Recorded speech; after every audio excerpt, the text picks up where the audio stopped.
Alright, for those folks who may not be familiar with this, I'm going to show you this before it actually explodes. This is called Malabar. I think it's named after a region in India. It is a vine-based spinach, and it is heat and drought tolerant. That's one of the reasons that we got it. And there's two varieties, there's red and there's green, that I'm aware of and that we've planted, and the red just keeps coming back. So throughout the year I can share a little bit on the plant, its growth and the berries and the blooms and all that fun stuff, but let me show you what it looks like. Okay, so these little guys right here, this is the red. See the red stem. This is Malabar spinach, and these are volunteers in a pot that doesn't have a functional plant in it. But if I come over here, you'll see that these guys are also Malabar. Oh, and so are these guys in a pot that is not. Yes, you tell them about it.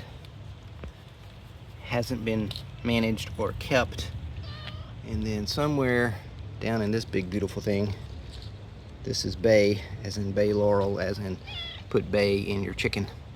Okay, so remember what this spot looks like. This is a brick retaining wall. It's got a bunch of metal stuff leaning up against it right now just to keep it up out of the way, and there's a bunch of crap up there that I need to clean out, but there's some mint over here, and this is all weeds. But down here we have the first bits of Malabar coming in, and they start off with just these two leaves. Now those are your primary leaves, and then these are your secondary leaves. And these secondary leaves, now not all of this down here is Malabar, a lot of this is junk, weeds. Like this is some sort of a running thing, and that's an oak tree, because we've got oak trees, and that's junk. But the Malabar, these little bitty leaves, which that's about the size of a little bit bigger than a quarter at the moment, so about an inch in diameter, will get upwards of, I don't know, 4 or 5 inches in diameter, large enough to make tacos.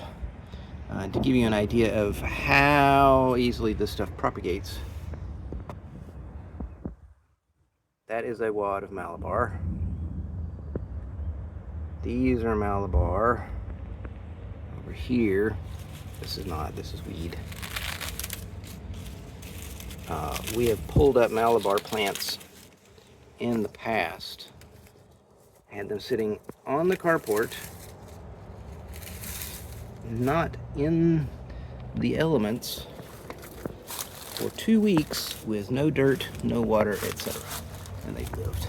Okay, so see, Malabar, Malabar, Malabar, Malabar, Malabar, Malabar, la la la la la la la la la la la la la la la la la. And this whole wall will fill up,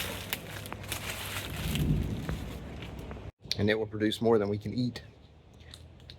We use it in place of spinach. My wife loves spinach and salads. We cook with it, and we make or she makes rather, a spinach pie, like a spanakopita with lots of feta cheese and peppers and stuff. We're about to get rain. My screen's already wet, so more as time goes on. So the Malabar, as mentioned, comes in 2 varieties, red and green. We didn't do any of the green this year. We've had a hard time getting it to germinate. The red, all of the red that you saw, red Malabar, that you saw was not planted. So that was from leftover seed from last year. So it proliferates itself quite easily. So if you're looking for a permaculture crop, this is a good one. Now we have noticed that the Malabar in that one particular spot has kind of dialed back a little bit. Probably maybe some fertilizer or maybe some new seeds. I'm not sure how the genetics come into play with Malabar. And as stated, it's supposed to come from India, a Malabar region, where it's heat resistant and drought resistant. and loves humidity, which is great for the south here in Georgia. And we've also seen it referred to as Vietnamese spinach, and a section of the vine that was only about 3 feet long with a dozen leaves on it was selling for like $7 or something. So it, with a fairly large stalk, and the stalk is edible, the leaves are edible, the blooms are edible, the seeds, I don't know that you want to eat the seeds so much, but, and I don't have any pictures. This is the problem with doing a long form video. I don't have any footage of the seeds because I originally recorded this in May and forgot to continue up, and I've looked back through my archives and I can't find any images of the seeds, but they're really, really dark purple. I'll try to put an image up here. They're really high, the juice is really high in antioxidants. You don't necessarily eat the juice. I think you could press the juice for oil. I'll see if I can also link to a video where a guy juices the seeds and the pulp and show you how dark this stuff is. You do not want to get the seed juice on your hands or clothes because it'll definitely stain very easily, and you'll walk around with purple fingers for a day or so. So anyway, we did experiment with the Malabar over at the new place, and it did okay with very little tending.